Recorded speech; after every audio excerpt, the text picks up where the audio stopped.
Tonight, horrific accident leaves passengers trapped inside vehicle. Former police commissioner appointed PM's special envoy. And FIU terminates 5 staff, including flying Fijian coaches' contract.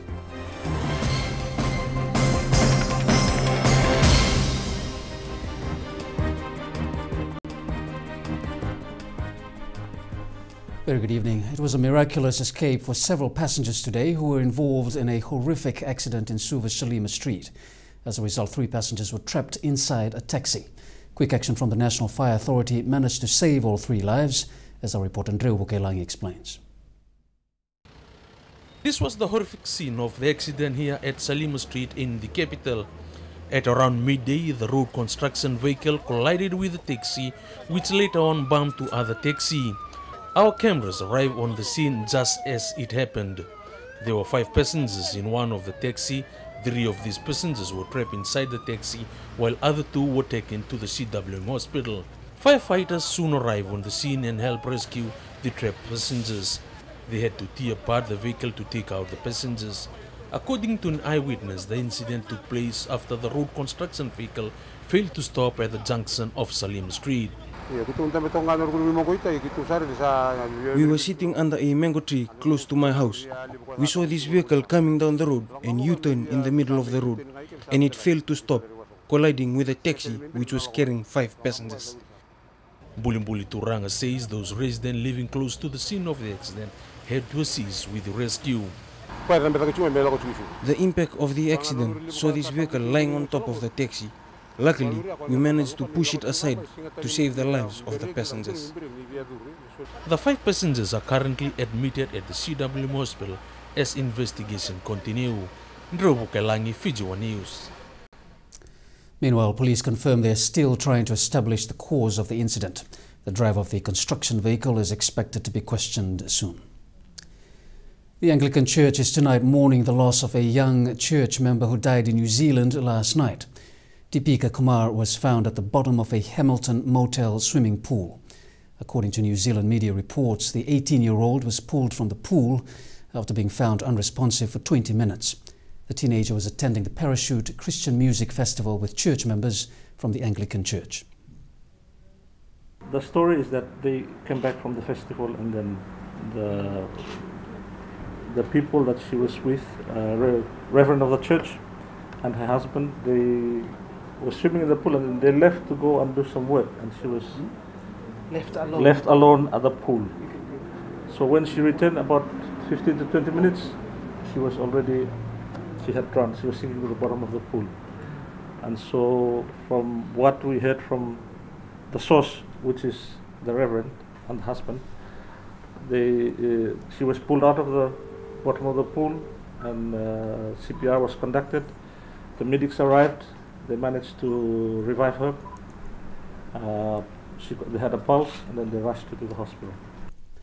It is not known when her body will arrive, as police investigations are continuing. It is the prayer and the wish of the church that she returns home. But as to the final details of how or when, that is a matter that still has to be sorted out by the church. There are now positive signs that our bilateral relationship with New Zealand is on the mend. This comes as the former police commissioner prepares to undertake a study visit with the Ministry of Foreign Affairs in Wellington. Brigadier General Ioane Nebalurua is now the Prime Minister's special envoy. He will be accompanied by Ambassador Isikeli Mateitonga, Fiji's ambassador to Japan, Russia and the Philippines. Both diplomats leave for New Zealand later this week. The study visit is part of ongoing public service reforms undertaken by the government, and it is also to lift performance in all overseas missions. The Education Ministry will soon begin auditing all schools that received government grants. Permanent Secretary Dr. Bridge Lal says that the funds disbursed earlier last month were allocated for specific purposes. Now the ministry will carry out these audits to ensure that school boards and management use the funds for the intended purposes. We have our SRI visit teams, we have our district teams, and we have HQ teams that will visit schools and check on that. Dr. Lal adds that they will visit all schools around the country to carry out the audits. The ministry says that this year's funds were dispersed subject to the submission of audit reports from last year, and schools will have to clearly indicate how this term's funds were used before next term's allotment will be distributed. That is required by 30th of May for 2013. Nothing for this year. This year's annual report will be required next year. An investigation is now underway following an early morning robbery in the capital. Thieves made away with a safe after gaining entry into the ink shop near the market. 3 men stole a safe and fled in a taxi with the registration number LT5236. The same taxi later crashed into the Carpenter's Motors showroom in Wallu Bay. These pictures were taken at the scene this morning. Police have arrested a suspect while 2 are still on the run. Expressions of interest have been invited for the design of the proposed new Mba hospital. The government and the Mba Chamber of Commerce have entered into a public-private partnership to develop a hospital in the town. Consulting architectural firms must have expertise in hospital designs. There's major capital development allocated to Ministry of Health. This is the first of those tenders which will be called expressions of interest for Ba Lotoka. There's work being done in Singatoka and various other establishments. There will be calls for facilities in Suva and Nosori and Makoi. So there's a lot of work going on. I think it's all part of the development of healthcare facilities to improve the health delivery. According to Dr. Sharma, rebuilding the hospital will require the concerted efforts of a number of stakeholders. It's not possible. You must realize that hospitals are special buildings, and somebody may be a builder, then equipment, specialized, sort of engineering and air conditioning. All that will be be running, closely monitored by Ministry of Health and Government of Fiji. Ba Hospital is the oldest hospital, and we need a new facility. There's no question about that. With the new entry-level requirements into 7th form, more secondary students will have an opportunity to further their education. But as Ravaiva for All finds out, the Education Ministry says the new directive may not extend to all tertiary institutions. All secondary school students that have scored above 200 in the FSLC exam must be allowed entry into Form 7. That's the word from the Education Minister. No schools, as we normally hear in the past, will say, well, we don't have any money, so you've got to give us a grant. Over the years, schools have taken pride in their passing rates, which is why students have had to score above 250 marks out of 400 to get in. While competition at Form 6 level was the focus in schools, Minister Bole says this should not be the case. Telling the people who scored between 200 and 250 to go home, well, that's not the case. You're not educating anybody. You're just looking for glory. But the schools have been reminded that they should take their own students first. With Form 7 equivalent to foundation studies, does this mean that tertiary institutions will have to bring down their entry level? There are courses available at both the USP and the FNU. They're taking students that don't have that. It's a vocational education again. Eh? With grants handed out to secondary schools, the ministry says all schools should not have a problem of accepting more students into Form 7. Ravaiva for O, Fiji One News. Ahead in the news, first franchise trip for 2014 takes to the sea. And road regulator introduces new road codes.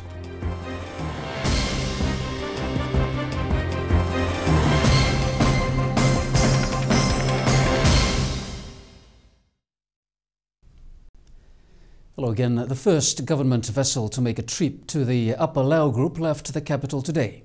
MV Rongobaka will be serving the Via, Naitaumba, Kanadea and Mango Islands. This is under the government shipping franchise scheme. Last week, the MV Rongobaka had serviced the southern Lao. The MV Iloilo Batu will also leave for the upper region of southern Lao later this week. Public service vehicle drivers will soon have a new road code to follow. The Land Transport Authority is in the process of developing a new set of road rules specifically for taxi and bus drivers. The Land Transport Authority has put out a tender calling for specialized companies to help develop a new road code for drivers. We are inviting, specialists, people that can come and contribute to that. We really want to see that we lift up our safety on our roads. So, it all bases on the kind of information we have on our road codes. And that is why we thought it's time for us to relook into the road codes. There is a need for us to develop a special road code for other classes. The last time LTA revised road rules was 3 years ago. This time round, the PSV drivers are under the spotlight. But what we want to do now is to move another level up, to have one, especially for the public service vehicles. So you have the basis, which is the one we have for the Group 2, but we want to see what we need to have, to be specializing on other areas. So this route code, the one we're talking about here, will be the one to be used for the PSVs and for the heavy vehicles. According to Twinadeva, all of these changes are targeted at improving the performance of drivers. When you talk about the complaints against PSV drivers, you're talking about the behaviors and the attitude. So the kind of program that we're aiming to put in place will be the one that will crack that kind of mindset. The one that we, through trainings that we offer, can really change the kind of behavior and the kind of attitude. The tender for the route codes closed on the 14th of this month. Ndrebukelangi, Fiji One News. The Education Ministry has yet to decide on the future of Lami High School. Last week, the school faced threats of being shut down due to the poor enrollment numbers. I was disappointed because while the primary was working very well on the first day, they were actually teaching, all the teachers were there. The primary was not in session because there were only 60 kids have turned up and all the teachers were there, but they didn't have anybody to teach. However, Mbole says shutting down the school will be their last option. They will be making a check-up this week just to find out how many have turned up. I don't expect to see too many of them in the schools. Western schools will be visited later this week by the Education Minister. The Sugar Ministry is now focusing on upgrading the cane access roads ahead of the crushing season. That's one of the many areas government is hoping to address for an overall improvement in the industry's achievements. Learning from the invaluable lessons of the past and attacking preparations for this year's crush with a new game plan altogether. This is the focus of the Sugar Ministry for the next crushing season. One of our government's top priorities in carrying out this cane access road upgrading program is to raise the level of sugar yield and also raise, the production level of sugar processing in the country. With the allocation of $2 million and expressions of interest for the development of cane access roads already cooking, the industry hopes to secure a number of contractors to upgrade the roads and rail systems ahead of June. There are various factors, that are involved, but this is one factor of the industry to improving cane access roads. Last year, as you know, we managed to, through the cane access road, also made upgrading work on a number of Irish crossings and bridges. Unlike the past, where farmers forked out a percentage of the road upgrades, the $2 million provided by the state now covers that. Vaningi says farmers will also be provided with the best available resource on husbandry practices in a bid to generate a good yield during the crush. There's been a lot of complaint in the past, but this time here we had wanted the farmer to concentrate in the areas of raising good production, since the roads will be good, and there is a committee, few committees that will be set out in the respective mill areas to undertake the monitoring of this work program. Bulletin, Fiji One News. Meanwhile, cane farmers are optimistic about meeting their targets this crushing season. The Sugarcane Growers Council says this all depends on how soon the rail system will be fixed. Tightening the reins on areas that may have been loose in previous years to enhance productivity ahead of this year's much anticipated crush.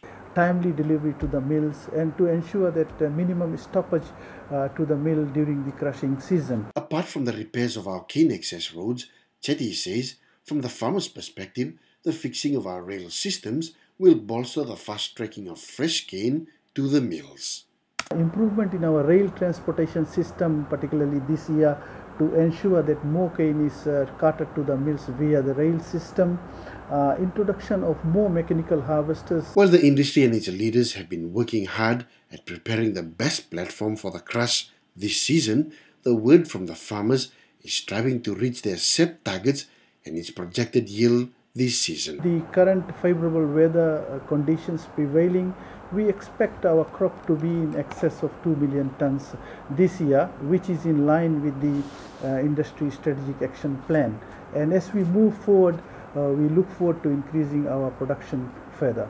As industry stakeholders work hand in hand with the hope of delivering an increased production figure this season, the SCGC hopes to build on the successes of the last seasons to propel them forward. Bulletin, Fiji One News.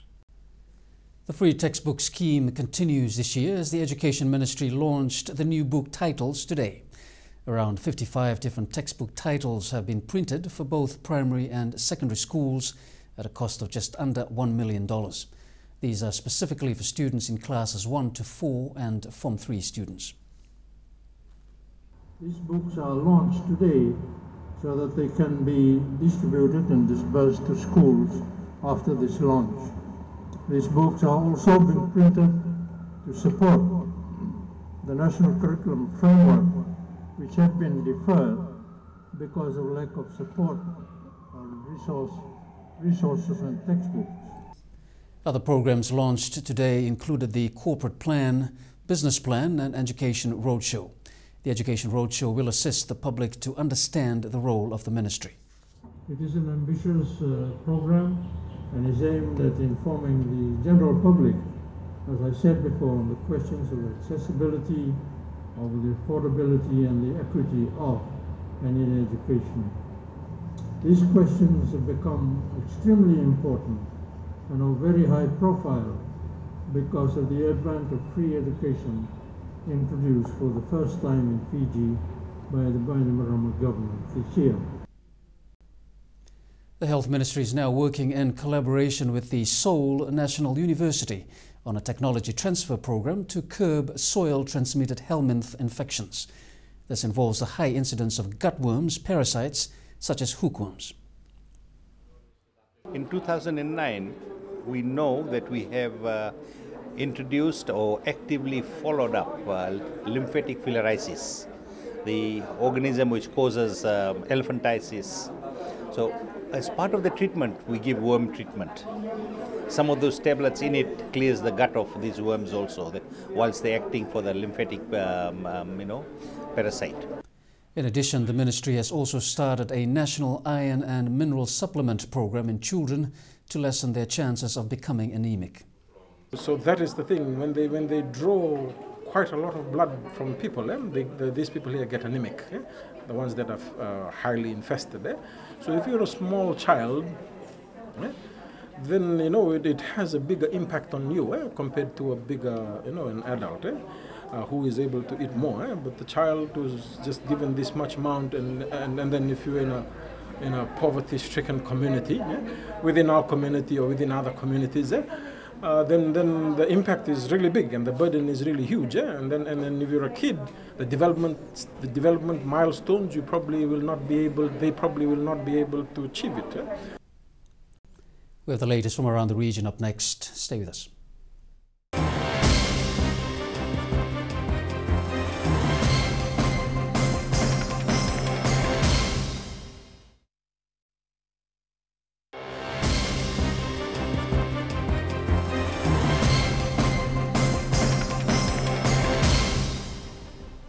Leading Pacific News, a Boeing 737 cargo plane experienced a collapsed landing gear as it landed in Honiara's International Airport over the weekend. The aircraft sustained major damage to its undercarriage. Fortunately, there were no injuries.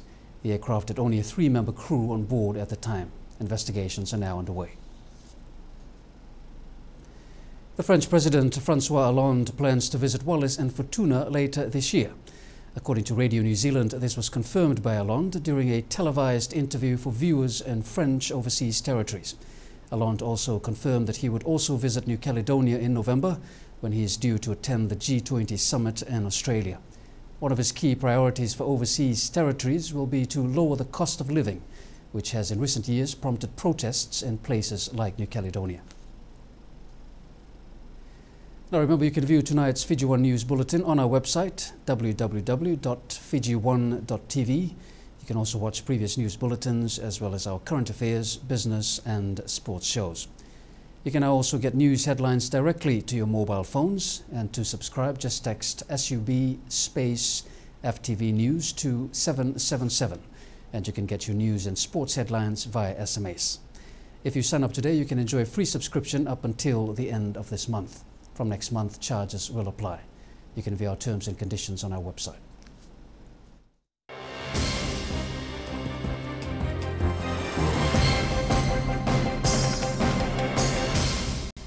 Listed supermarket chain RB Patel Limited will be paying out its final dividends soon. At 4 cents a share, this will see RB paying its shareholders up to $1.2 million in dividends. This will be paid out on February the 24th. Company Chairman Padam Lala says this is now the 7th consecutive year that the company has maintained its first interim dividend at 4 cents a share.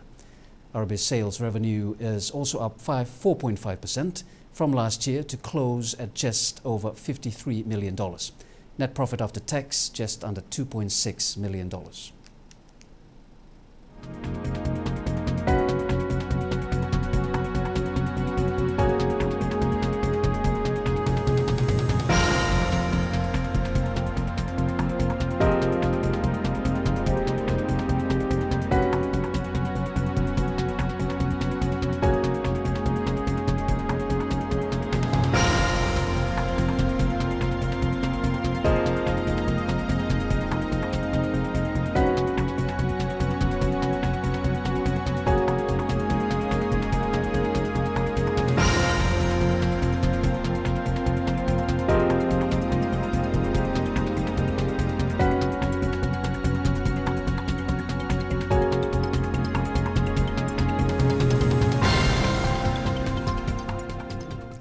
We go to sports now with Myron, and top staff gets boot from FRU. That's right, Vili. 5 contracts have been terminated, and we understand one of them is the Flying Fijians head coach.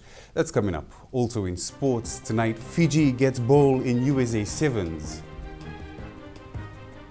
And overseas offer for netball coach.